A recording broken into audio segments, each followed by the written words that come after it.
Welcome dear rockers, कैसे हो आप सभी। तो आज हम आपके लिए लेकर आ गए हैं 2025 की crime drama film secret of women की स्टोरी। तो कहानी की शुरुआत में रिया नाम की खूबसूरत सी लड़की बॉक्सिंग प्रैक्टिस करके अपने फ्लैट में आती है और अपने फ्रेंड से कॉल पे बात करते हुए घर का अपना काम निपटाती है। तो वो घर का कूड़ा फेंकने के लिए बाहर जाती है। इतने में मौका देखकर अजय नाम का एक आदमी रिया के घर में घुस जाता है। रिया कूड़ा फेंक कर आती है तो घर का दरवाजा अंदर से बंद कर लेती है। अब उसे क्या पता था कि जब तक मैं कूड़ा फेंकने गई तब तक कोई घर में आ गया है। वो अपनी फ्रेंड को बताती है कि डैड तो 3 हफ्ते के बाद ही वापस आएंगे, बिजनेस मीटिंग के लिए चाइना गए हुए हैं। अच्छा, मैं नहाने जा रही हूँ, बाद में कॉल करती हूँ। ये कहकर वो नहाने चली जाती है। दोस्तों, रिया का कुत्ता भौंकने लगता है तो वो बाहर आती है और अपने सामने एक अनजान शख्स को देखकर उस पर हल्ला भी बोल देती है कि कौन हो तुम। अब रिया को तो फाइटिंग आती थी। वो मारपीट करके अजय को बंदी बना लेती है और पूछने लगती है कि तुम हो कौन, यहाँ क्यों आए, वगैरह वगैरह। मगर अजय तो बुरी तरह से डर चुका था, वो कुछ बोल नहीं पा रहा था, जिससे रिया को और भी ज्यादा गुस्सा आ जाता है। वो चाकू दिखाकर कहती है कि जल्दी से अपना मुंह खोलो वरना तुम्हारे पेट में चाकू डाल दूंगे, टाइम नहीं लगेगा डालने में।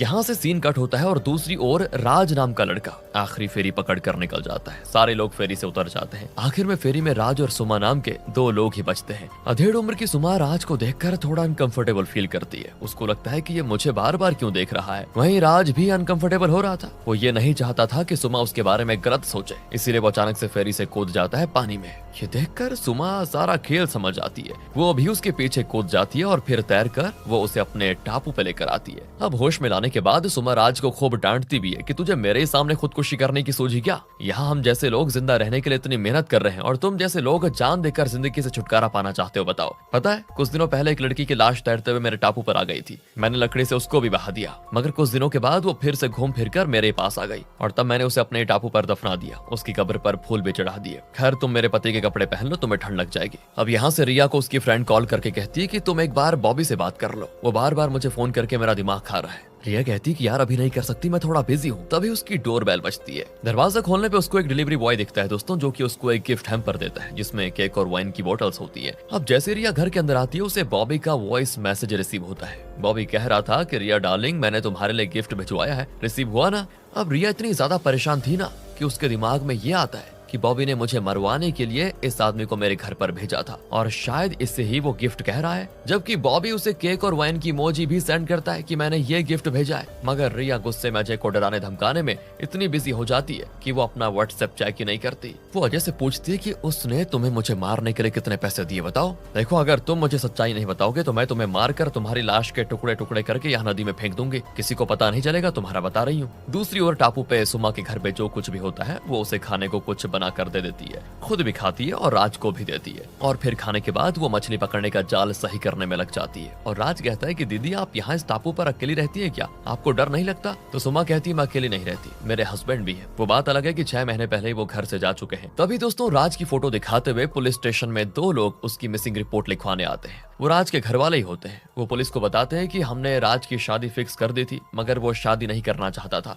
उसे लड़कियों में नहीं बल्कि लड़कों में इंटरेस्ट था। शायद हमारे जबरदस्ती शादी करवाने की वजह से वो कहीं भाग गया है, मगर हम उसके लिए काफी परेशान हैं। प्लीज उसको ढूंढ लीजिए। दोस्तों यहाँ रिया कुछ देर के बाद अपना व्हाट्सएप चेक करती है तो उसे पता चलता है कि गिफ्ट हैम्पर भी बॉबी ने भिजवाया है। इसीलिए वो उस गिफ्ट हैम्पर को घर से निकाल कर लिफ्ट के पास रख देती है। दरअसल क्रिसमस का टाइम है दोस्तों, तो रिया ये सोच रही थी उसकी दी हुई वाइन मैं तो नहीं पीने वाली, चलो किसी और का भला हो जाए उससे, इसीलिए वो लिफ्ट के बगल में रख देती है। अब हम रिया के पड़ोसी नीलम को दीवार में कान लगाते हुए कुछ देखते हैं। दरअसल नीलम को जाते वक्त रिया के डैड ने कहा था कि मेरी बच्ची अकेली रहती है तो थोड़ा ध्यान दीजिएगा इस पे। उन्होंने तो बस ऐसे ही कह दिया था, मगर इस बात को अधेड़ उम्र की नीलम ने कुछ ज्यादा ही सीरियस ले लिया था। वो दीवार में कान लगाकर रिया के घर की आवाज सुनने की बहुत कोशिश कर रही होती है, मगर उसे कुछ ठीक से सुनाई नहीं देता। अब नीलम अपने पति से कहती है, सुनते हो जी, मुझे तो लगता है कि रिया के घर पे कोई लड़का आया हुआ है। नीलम के पति कहते हैं, क्यों बेकार में अपना दिमाग खर्च कर रही हो, रिया एक पढ़ी लिखी इंडिपेंडेंट लड़की है, उसके दोस्त वगैरह आए होंगे तो क्या हुआ। मगर नीलम नहीं मानती दोस्तों।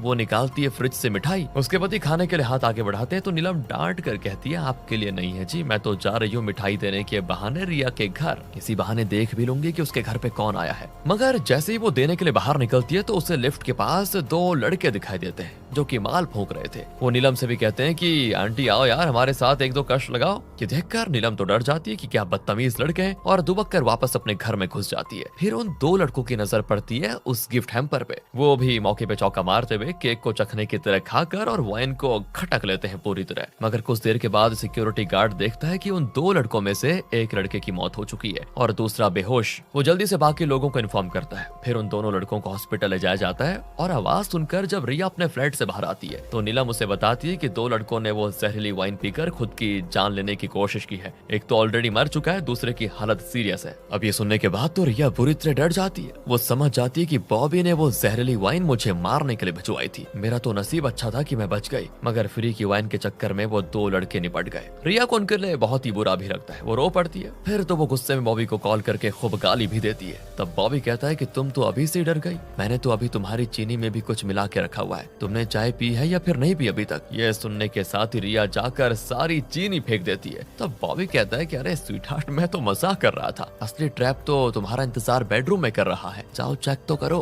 और यहाँ बेडरूम में रिया को अपने टॉवल के अंदर से एक चमचमाती हुई चाकू मिलती है। दूसरी ओर अजय अपने हाथ किसी तरह से खोलकर वहाँ से भागने की कोशिश करता है, मगर वो बेवकूफ भागने की कोशिश में गिर पड़ता है। तभी आवाज को सुनकर रिया आती है और उसे दबोच लेती है और उसी चमचमाते हुए चाकू से अजय को डराने धमकाने लगती है। तब अजय तो रोते हुए पेट में ही सुसु कर देता है। ये देखकर रिया को हंसी भी आती है कि ये कैसा कॉन्ट्रैक्ट किलर है भाई, जो खुद ही रोने लग गया। इसके बाद रिया को अजय सारी बात बता देता है कि दरअसल फैमिली के नाम पे मेरे सिर्फ एक बड़े भाई हैं, जिन्होंने अपनी बीवी के कहने पर मुझे घर से निकाल दिया। तो काम की तलाश में मैं यहाँ पर आ गया। काम तो मुझे मिला नहीं, लेकिन पापी पेट कहाँ मानता है। मुझे भूख लगी थी जोरों की, तो मैं घर में चोरी करने के मकसद से घुस आया था। इसके अलावा मेरा कोई और इरादा नहीं है दीदी, और ये मेरा पहला टाइम था, इसीलिए मैं आसानी से पकड़ा गया। आप मुझे पुलिस के हवाले ना कर दो, इसीलिए मैं कुछ बोल नहीं रहा था। दूसरी ओर दोस्तों यहाँ राज को सुमा सोने को कहती है, मगर राज को तो नींद नहीं आती। वो सुमा से कहता है कि दीदी सो गई क्या आप? इससे सुमा कहती देखो मुझे बहुत नींद आ रही है, मैंने तुम्हें खिला पिला लिया, अब कहीं तुम्हारा कोई गलत इरादा तो नहीं है। राज क्लियर करता है कि नहीं, मुझे लड़कियों में इंटरेस्ट नहीं है, मुझे लड़के ही पसंद है, मगर मुझे इस दुनिया में कोई प्यार ही नहीं करता और अब मैं भी किसी से प्यार नहीं करता, इसलिए मैं मर जाना चाहता हूँ बस। तब सुमा कहती है कि देखो मर जाना बहुत ही आसान काम है, मगर जिंदा रहना बहुत मुश्किल। फिर भी देखो लोग जिंदा रहने के लिए क्या क्या नहीं करते, इतनी आसानी से हार नहीं माननी चाहिए। दूसरी ओर रिया अजय को खाना वाना पिलाकर अपनी फ्रेंड को कॉल करके कहती है कि मेरी लाइफ से तो प्राइवेसी वर्ड ही खत्म हो गया यार। मैंने बॉबी को डेट करके बहुत बड़ी गलती कर दी। पहले उसने ही मुझे चीट किया और अब जब मैं उसको डेट नहीं करना चाहती तो वो साइको की तरह बिहेव कर रहा है। उसके पास मेरा ईमेल, फेसबुक, इंस्टाग्राम सारी चीजों का एक्सेस है, यहाँ तक कि मेरे फ्लैट की डुप्लीकेट चाबी भी है उसके पास। वो तो मेरा एटीएम कार्ड भी यूज करता है, जो कि मेरे डैड ने मुझे यूज करने को दिया था। बॉबी ने मुझे पूरी तरह से टॉर्चर करके रखा हुआ है। मैं उसके खिलाफ कोई एक्शन भी नहीं ले सकती क्योंकि उसके पास हमारी वो प्राइवेट वीडियोस है। ऊपर से वो मुझे जान से मारने की धमकी भी दे रहा है। और मैं ये सारी चीजें तुम्हें इसीलिए बता रही हूँ ताकि अगर कल मुझे कुछ हो गया तो किसी को मेरी सच्चाई पता तो होनी चाहिए। इसके बाद अगले दिन सीन शिफ्ट होता है। रिया अपने डैड के कपड़े वगैरह अजय को देकर उसे वॉशरूम में नहाने धोने को कहती है। फिर नहाने के बाद अजय रिया के डॉग के साथ थोड़ा खेलता भी है। फिर रिया अजय को नाश्ता वगैरह खिलवाती है। अजय को जल्दी जल्दी खाते हुए देखकर उसे अजय काफी क्यूट भी लगता है और वो स्माइल करने लगती है उसको देखकर। फिर रिया बाहर जाने के लिए तैयार होती है और अजय से कहती है मुझे जरा कुछ काम है तो मैं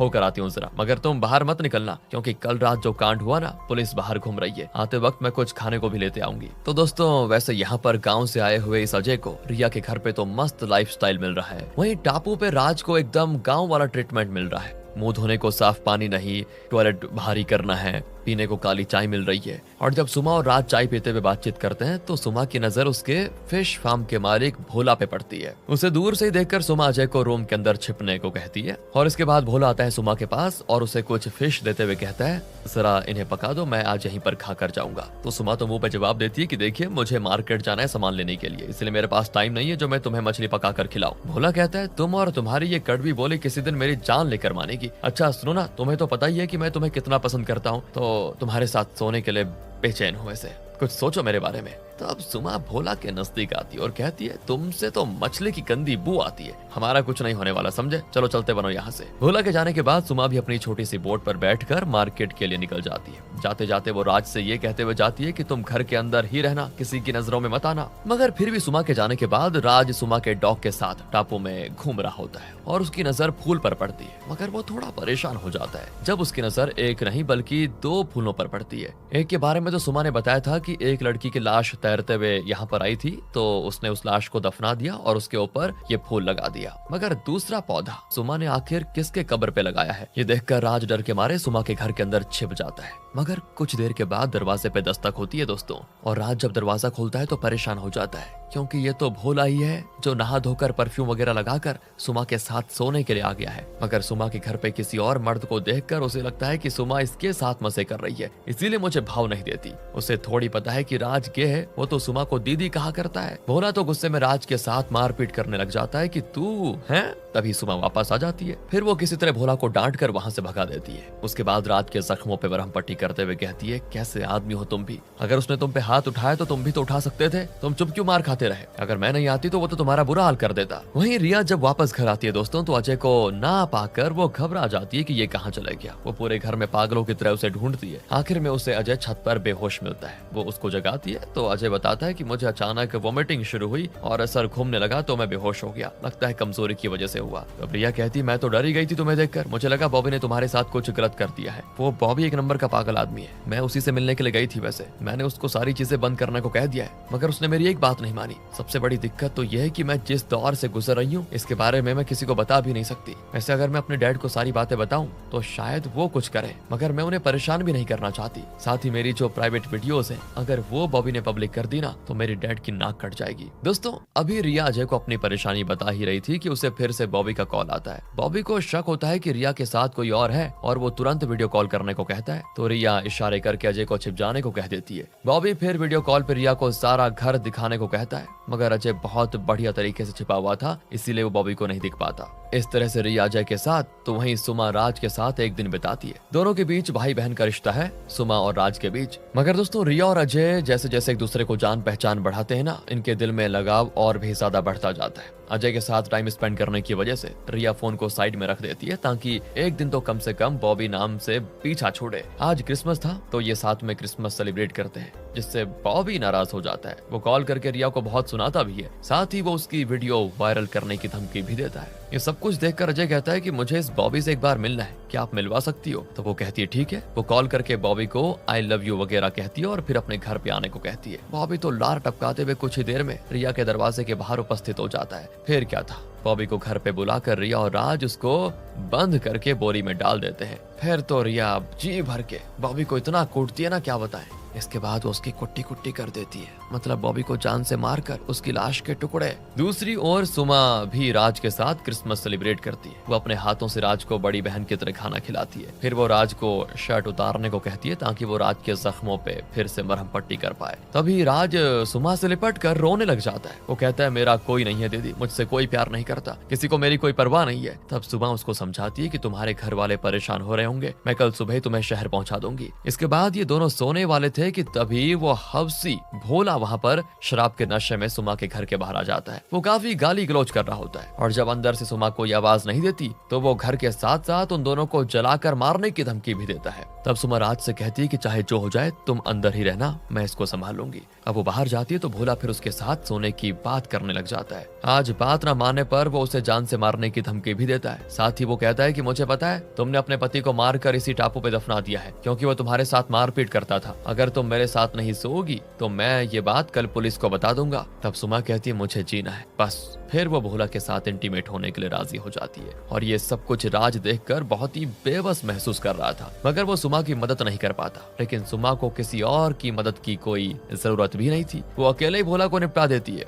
दूसरी ओर रिया अजय के साथ बाइक पे निकलती है। वो कुछ मटन खरीदती है, उसी मटन में बॉबी की लाश के टुकड़े को मिक्स करके कुत्तों को खिला देती है और फिर कुत्तों को मीट खिलाते खिलाते एक ब्रिज तक पहुंच जाती है। वो आखिरी बची हुई थाली को फेंक देती है नदी में। वहीं इस नदी में दोस्तों हम सुमा को बोट से राज को शहर की ओर आते हुए देखते हैं। इसके बाद रिया को उसके फ्लैट पर बिल्कुल निश्चिंत देखते हैं। उसकी सारी प्रॉब्लम्स खत्म हो चुकी थी, इसीलिए वो घर पे काम करने के लिए मेड को बुलाती है। और पता है दोस्तों उसके घर पे काम करने के लिए कौन आती है? सुमा आंटी। दोनों एक दूसरे की बैक स्टोरी से अनजान, मगर हमें पता है कि हाल फिलहाल में इन दोनों औरतों ने क्या क्या देखा और क्या क्या किया। इसी के साथ ये मूवी यहाँ पर खत्म हो जाती है। बाकी अगर आपको वीडियो अच्छी लगी हो, स्टोरी अच्छी लगी हो, एक्सप्लेनेशन अच्छा लगा हो, लाइक कीजिएगा, चैनल को सब्सक्राइब। ध्यान रखिए अपना। Thanks for watching.